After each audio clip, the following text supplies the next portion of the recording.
గోదావరి పనకచెర్లతో తెలంగాణ ప్రజలను సీఎం రేవంత్ రెడ్డి మోసం చేస్తున్నారని సాగునీటి రంగ నిపుణులు వి ప్రకాష్ ఆగ్రహం వ్యక్తం చేశారు. మంచిర్యాల బీఆర్ఎస్ పార్టీ కార్యాలయంలో జరిగిన అవగాహన సదస్సులో వి ప్రకాష్ మాట్లాడారు.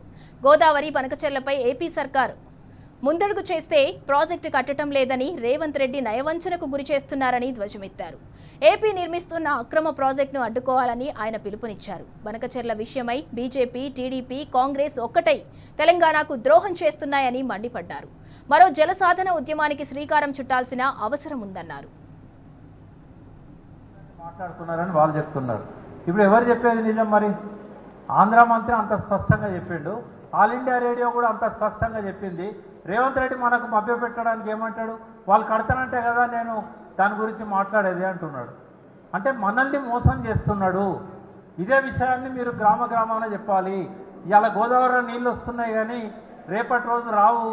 రేవంత్ రెడ్డి మన నీళ్ళని అన్నీ కూడా ఆంధ్రకు తాకట్టు పెడుతున్నాడు, ఆంధ్రకు తరలించడానికి సంతకాలు చేస్తున్నాడు, ఒప్పందాలు చేసుకుంటాడు అని.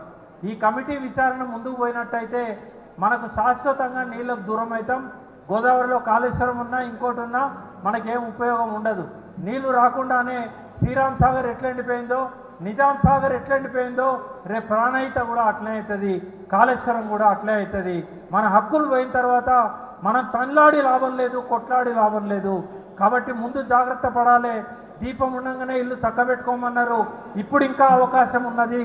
ఇప్పుడు కొట్లాడకపోతే రేపు మన పిల్లలు కొట్లాడినా కూడా ఉపయోగం ఉండదు. కాబట్టి ఈ కమిటీ ఏదైతే ఏర్పాటు చేశారో ఈ కమిటీని టీడీపీ, బీజేపీ, కాంగ్రెస్ ఈ ముగ్గురు ఒకటై మనకు శాశ్వతంగా అన్యాయం చేయబోతున్నారు. ఆ కమిటీని వ్యతిరేకించాలి. ఆ కమిటీ విచారణ జరుగుతున్న సమయంలో రాష్ట్రం అంతటా కూడా అగ్నిగోళం కావాల్సిన అవసరం ఉన్నది. మరొక్కసారి తెలంగాణ ప్రజలంతా కూడా ఉద్యమ స్ఫూర్తితోని మళ్ళీ వీధుల్లోకి వచ్చి మా నీళ్లు మాకే, మా హక్కులు మాకు ఉండాలి అని చెప్పి కొట్లాడాల్సిన అవసరం ఉన్నది. చారిత్రక ద్రోహానికి పాల్పడుతున్న కాంగ్రెస్ మీకు గుర్తుండాలి. కేసీఆర్ గారు ఏప్రిల్ 27, 2001 జలదృశ్యంలో టీఆర్ఎస్ ఆవిర్భావాన్ని ప్రకటించినప్పుడు ఆయన తన పదవులకు రాజీనామా చేసిన రోజు ఒకే ఒక్క మాట అన్నాడు: తెలంగాణకు మొదటి విలన్ కాంగ్రెసే, రెండో విలన్ కాంగ్రెసే, మూడో విలన్ కాంగ్రెసే అని చెప్పాడు. అంటే కాంగ్రెస్ అనేది తెలంగాణ విషయంలో ఎంత ద్రోహ పాత్ర నిర్వహించిందో చెప్పాడు. సరే, మనం ఏదో ఇవాళ దాని నుంచి బయటపడ్డాము, తెలంగాణ తెచ్చుకున్నాం, మనం మళ్ళీ ఒక మంచి పద్ధతిలో రాష్ట్రాన్ని అభివృద్ధి చేసుకుంటున్నాం, ప్రాజెక్టులు కట్టుకుంటున్నాం అన్నాక మళ్ళీ శనిదాపురమైంది. మళ్ళీ అదే కాంగ్రెస్ అధికారంలోకి వచ్చింది. అంతకంటే అత్యంత దుర్మార్గుణ్ణి ఇవాళ ఆంధ్ర పెద్ద జీతగాన్ని ముఖ్యమంత్రిగా పెట్టుకున్నాం. బీజేపీ, కాంగ్రెస్ పార్టీలకు బీఆర్ఎస్ డిమాండ్ చేస్తున్నది, బనకచెర్ల ద్వారా తెలంగాణ నీటి హక్కులను కొల్లగొట్టే కుట్రలను బీజేపీ, కాంగ్రెస్, టీడీపీలు వెంటనే ఆపాలి. 8 మంది కాంగ్రెస్ ఎంపీలు, 8 మంది బీజేపీ ఎంపీలు పార్లమెంట్లో మన నీళ్ల కోసం, మన హక్కుల కోసం కొట్లాడాలి.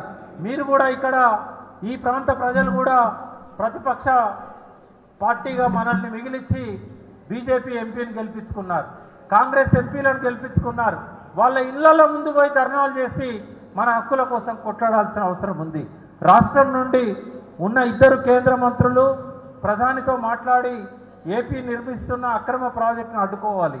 అసెంబ్లీ ప్రత్యేక సమావేశం నిర్వహించి బనకచెర్లను వ్యతిరేకిస్తూ ఏకగ్రీవ తీర్మానం చేసి కేంద్రానికి పంపాలి. ఏపీ అక్రమ నీళ్ల తరలింపుపై సుప్రీంకోర్టుకు వెళ్ళి న్యాయ పోరాటం చేయాలి.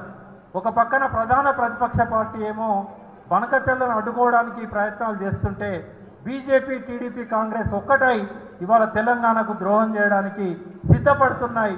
అందుకే మరొక జలసాధన ఉద్యమానికి మనం శ్రీకారం చుట్టాల్సిన అవసరం ఉంది.